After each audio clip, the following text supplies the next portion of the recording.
Hello, hello. Welcome, everybody. Thank you so much for joining me today. We have something very special in store. I am going to share with you today 5 of my favorite tidbits of coaching wisdom. So that's right. If you stick around, you're going to get some very actionable advice that has the possibility to transform your career and your life like it has for so many other sensitive strivers before you. So if you are joining me live, say hello in the chat. Let me know where you are watching from today. I always love to see our global audience here. Let me just check that we are live. Yes, I see you coming in here. So say hi in the chat. If you are catching this on replay, share replay and also let me know where you're watching from. As I'm going along today, please help your neighbors out. If you hear something that resonates with you, that you find valuable or important, type it in the chat. I also want this to be very interactive. I want this to be a conversation. So make sure you're utilizing that chat there so we can talk with one another. Hey, Carla, great to see you in California. Kevin, Jillian, let's see, Adil, David, Ashley, Loretto, so many familiar faces here. So good to see all of you. Thank you so much for joining. If you are newer to my world, I want to introduce myself quickly. I am Melody Wilding. I am a professor of human behavior, executive coach, and I'm the author of the book, Trust Yourself. Stop overthinking and channel your emotions for success at work. I'm also the creator of a program called Resilient. That is my signature program. I like to call it my university for sensitive strivers. Some of you here who are joining today are former alumni of the program. So thank you so much for being here. And this coaching program is really designed to help sensitive strivers. Those are people who are deep thinking, sensitive leaders and high achievers, to help you regain your confidence, master your emotions, and reach your full potential at work. And it's a very exciting time around here. Not only is it the end of the year, we have the holidays happening, but early enrollment in Resilient opens in early December. I'm so excited. I spent the last year really overhauling the curriculum, expanding it, deepening it. So to make it even more valuable for you, we have live weekly coaching, bi-weekly office hours. So if this is something that sounds like it might be of interest to you, you want to go to melodywilding.com/resilient and get on the wait list because it's a coaching program, because I like to be hands-on and do deep work with you, the spots are limited and they tend to fill up fast. So if you're interested, make sure you get on that wait list. Okay. Hi, Jacqueline. Let's see, from Baran. Jackie, so good to see you. Debbie, oh my gosh, so many familiar faces. Great to see you all. Thank you for being here.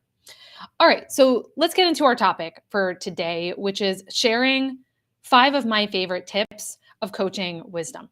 And this came about because a few weeks ago, I had a client ask me a very thoughtful, insightful question. And he said, what would be your best tips of coaching wisdom? And I thought, wow, wouldn't this be something great to share with other people? So I picked 5 of my favorites, and that's what I want to share with you today as my gift to you. So we have a lot to cover. Let's dive in. And as I said, remember, as we're going along, please help your neighbors out. If you hear something that is helpful or that resonates with you, type it in the chat for everyone else. Okay, so coaching wisdom number 1 is build credibility by keeping the promises you make to yourself. I'm going to repeat that again. I'm going to do that a lot today because this is very important and I want to reinforce a lot of these concepts. So number 1 is build credibility by keeping the promises you make to yourself. Someone be sure to type that in the chat. So in other words, following through on the small commitments you make to yourself is how you build self-trust. You know, my book is Trust Yourself, so I talk a lot about this concept. So you might be someone who has been told your entire life to stop taking things so personally, to quit being dramatic, to get over it, right? If any of that resonates with you, if you have been told any of those things, type yes in the chat. So if you are someone who has been told stop taking things too personally, quit being dramatic, As a result, many of us stop trusting ourselves. We have experiences that have invalidated that we should listen to ourselves, so we stop listening to ourselves. We deny what may be right for us in favor of listening to the other voices around us. Yeah, and I'm seeing that resonates with a lot of you. You've heard these things before. Okay.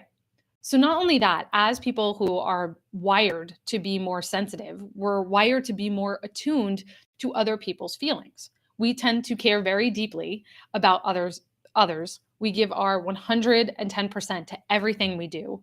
And as I mentioned, we're genetically wired. We have more active mirror neurons, the empathy neuron, which makes us more perceptive of other people's emotions, needs, feelings.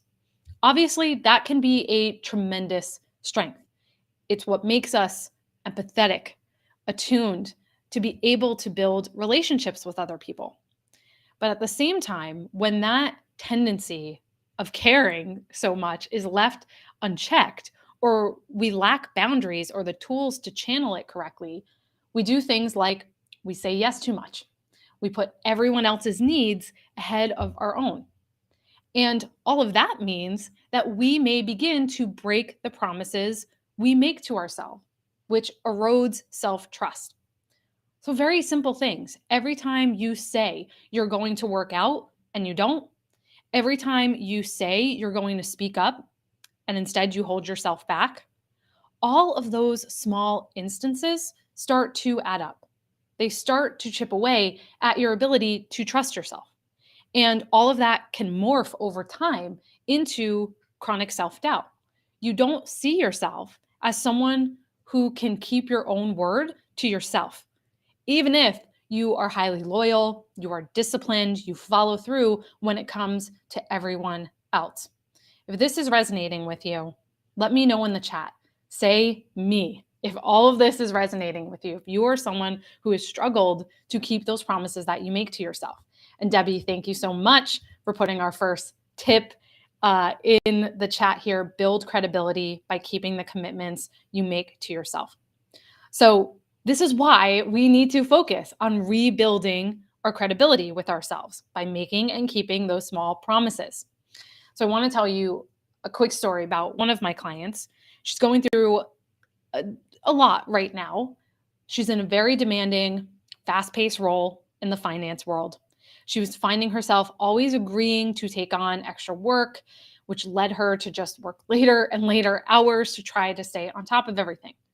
And so not only is she exhausted, depleted, she also felt very fragile and insecure, like nothing she ever did was good enough. So when it came to her, we needed to start very, very small at a very micro level when it came to rebuilding her trust in herself.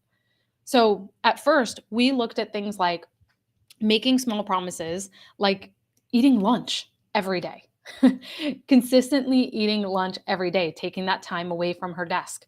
And then once she got that down, we added in, okay, taking a 15-minute break every day, and on and on and on until she felt more confident to tackle bigger things. So I want to hear from you in the chat. I see that this is resonating with a lot of you. And I want to hear from you. I want you to start making some commitments. What is one small promise you can make and keep to yourself this week? So go ahead and type that in the chat. What is one small promise you can make and keep to yourself this week? And think very, very micro, painfully small here. We want to set yourself up for success so that you can follow through. And then remember that first tip, you build credibility by keeping the promises you make to yourself. And Debbie was saying it's counterintuitive to put myself and my needs first. Absolutely. Absolutely. It is counterintuitive. It is uncomfortable at first, but if we are not resourced and replenished, we're no good to anybody else. Okay. Excellent. So, I think it's Janine was saying, I will take a break twice a day. Annette is saying, go to bed early. Great. I love this. Okay. So our second tidbit of coaching wisdom rather is confidence is not a prerequisite for success. It's a byproduct of taking brave action. I'll say it again.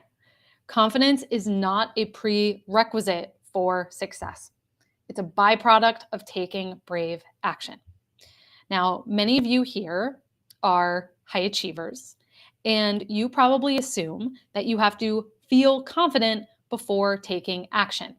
How many times have you said to yourself, well, once I feel ready to do that thing, once I feel confident at XYZ, then I'll go for that, right? How often have you said that?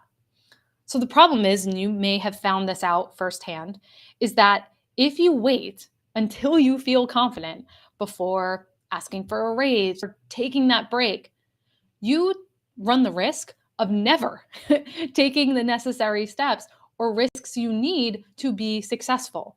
You risk that moment of feeling fully confident and ready never coming. So I will say that while my clients tend to be deep thinkers, they're very thoughtful people, none of them has ever thought their way out of a challenge. Our thoughtfulness is only one piece of the puzzle. Progress comes through action. So waiting until you feel ready to do something may seem like it's a safe option, but it's actually a losing bet. You're not setting yourself up for success. What we have to do is reverse the equation. To trust yourself, you have to stop overthinking and start doing. So to trust yourself, you must stop overthinking and start doing. Proving to yourself that you can persevere is exactly how you build resilience and inner strength. So we have to take action in order to feel confident. Our heart usually takes a bit of time to catch up. So the secret here is to just start, to start before you feel ready. I talk about this a lot in my book, Trust Yourself, that we have to be okay with this concept of taking imperfect action and to trust in our resourcefulness, in our ability to figure the details out and figure the path out as we go. So again, I want you to type in the comments and share, what is one area where you need to stop waiting and start taking action? So what is one area where you need to stop waiting and start taking action? Even if it's just one small step. So share that in the comments now. Now, why this is important is because taking courageous action then results in a sense of competence. Proof that you do have knowledge, you have skills, you have abilities, you have strengths to offer.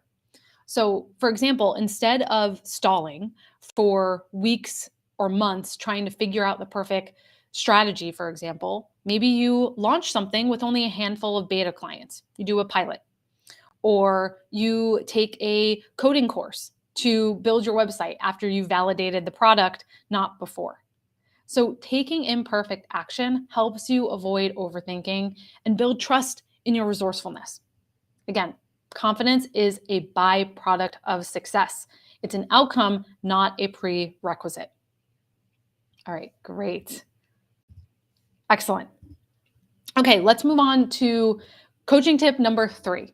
And that is, you teach people how to treat you by how you treat yourself. You teach people how to treat you by how you treat yourself.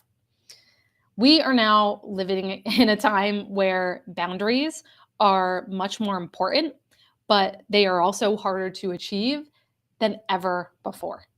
With all the demands, the pressures we face, the blurred lines between work and life, it's very tempting to just consistently overwork yourself and overextend yourself until you hit burnout. And what I find is that, particularly among sensitive strivers, you may think and you may have good intentions to be kind and helpful by agreeing to do more. But you're also inadvertently teaching people to treat you like a pushover. If you keep neglecting or disregarding your boundaries, then no one else will respect them or take them seriously. That might be a hard pill to swallow, that we are complicit in creating conditions that we dislike. But think about it. If you teach people that you will be responsive at all hours of the day, or that you will overfunction and swoop in to solve every problem, then other people may come to expect that. They may even come to be dependent on it. They look to you. So again, it's important we take ownership of that we may be playing a part in creating conditions that are not benefiting us. And more importantly, realize that that means we have power to change them. So again, I want to hear from all of you below. What's a boundary you've recently set that you are proud of? So what's a boundary you've recently set that you're proud of? Now, we sensitive strivers, we can be very empathetic.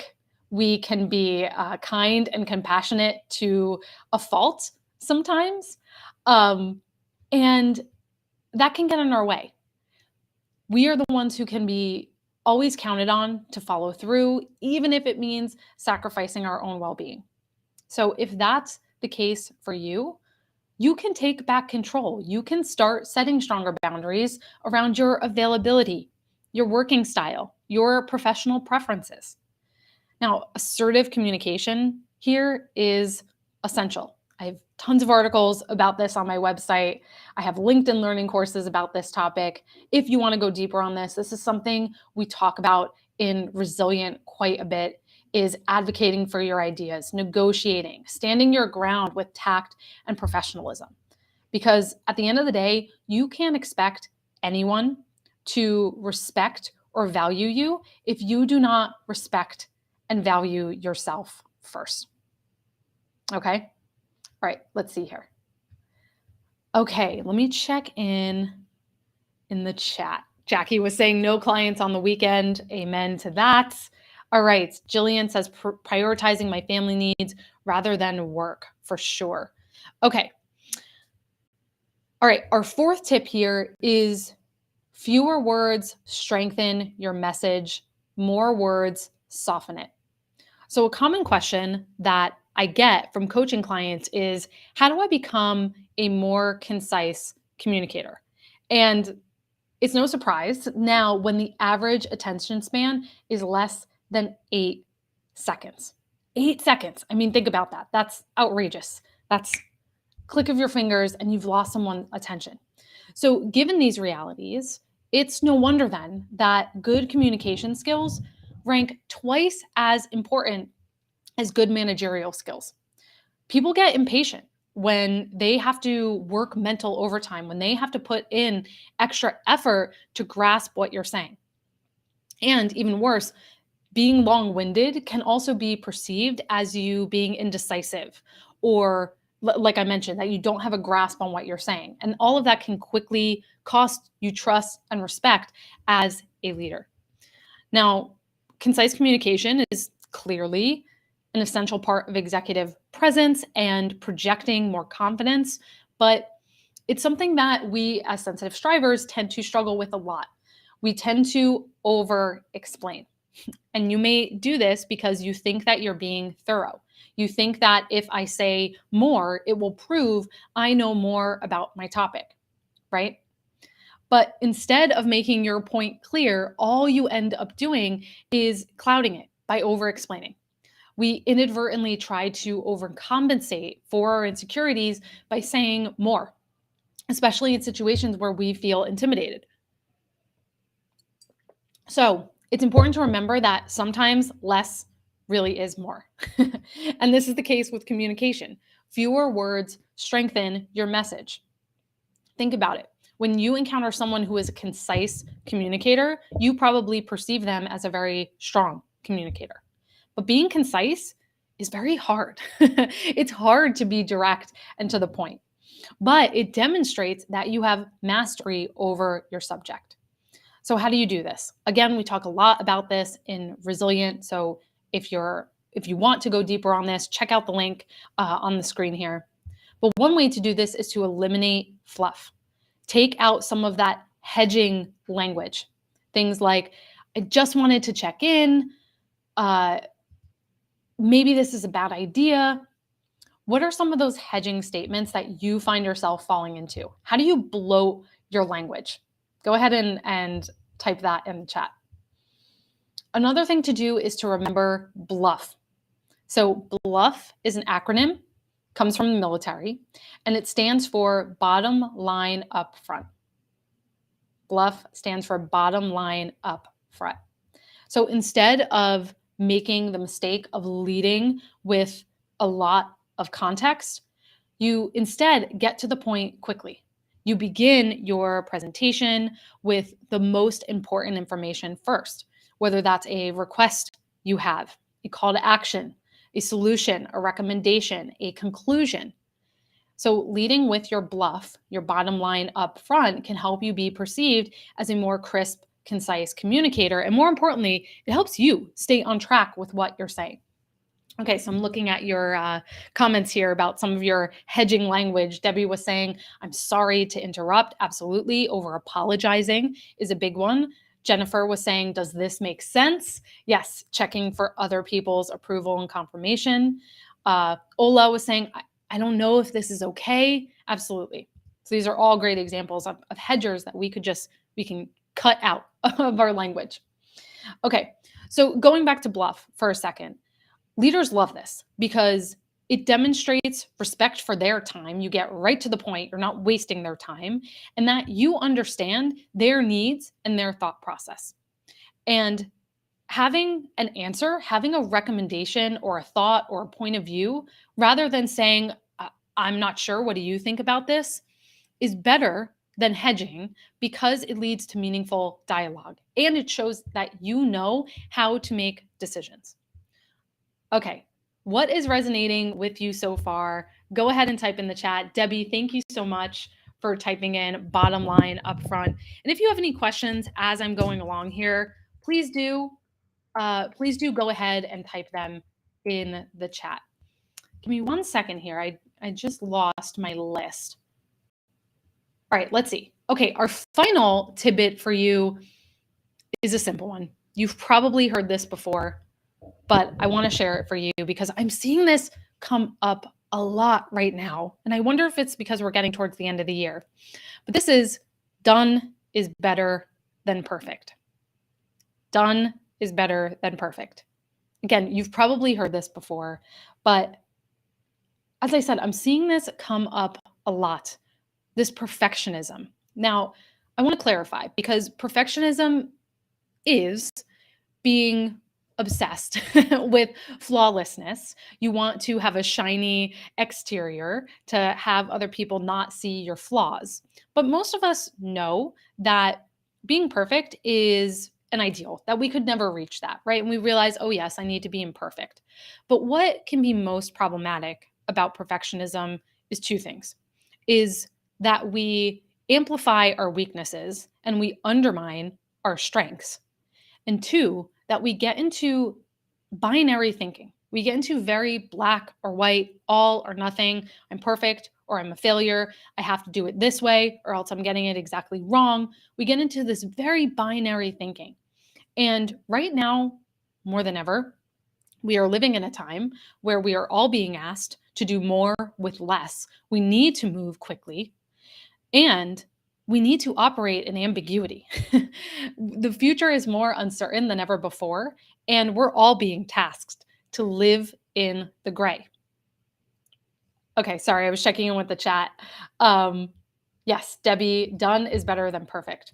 So I want to ask you, what is one area that you are experiencing right now where you can embrace this idea of done is better than perfect? So where can you embrace this mantra of done is better than perfect? All right, so let's review our 5 tidbits of coaching wisdom. As I'm going along, I want to hear from you which of these stood out to you the most. So number 1, build credibility by keeping the promises you make to yourself. Number 2, confidence is not a prerequisite for success. It's a byproduct of taking brave action. Number 3, you teach people how to treat you by how you treat yourself. Number 4, fewer words strengthen your message, more words soften it. And number 5, done is better than perfect. Okay, so we talked a lot about building confidence in yourself. We talked a bit about speaking up, trusting yourself. This is exactly what we cover inside of my signature program, Resilient. So this is a 3-month coaching program that's designed to help you as a sensitive striver really leverage the strengths of your sensitivity to transform your self-confidence and your ability to lead. So as I said, early enrollment opens in just a few days, early December. And this early enrollment period is your chance to not only save $500 on enrollment, but to secure one of the very limited spots in the program. So the link is on the screen here. I will also make sure it is in the comments for you. And you can go ahead and sign up for the waitlist. And if you have any questions at all, feel free to send me a message, send me an email, hello@melodywilding.com. I'm happy to answer any questions you have about whether this is a right fit for you. And keep in mind that your employer may sponsor your enrollment in this program. We have a large majority of folks where their employer sponsors or reimburse them for the cost of the program. And this is because the best employers realize that an investment in you and your professional development is and has positive ROI for them. So if that is something that's of interest to you, now is the time to be having those conversations and exploring this, because as we're getting to the end of the year, you may have budget that you need to use up, and it takes some time to have these conversations. So if you want to join this round, you want to make sure that you're having those conversations now. And I actually have some materials to help you with that. I have a letter that you can literally copy and paste and send to your manager. And we also have a comprehensive guide that talks about not only the details of what's included in the program, but the benefits to your employer.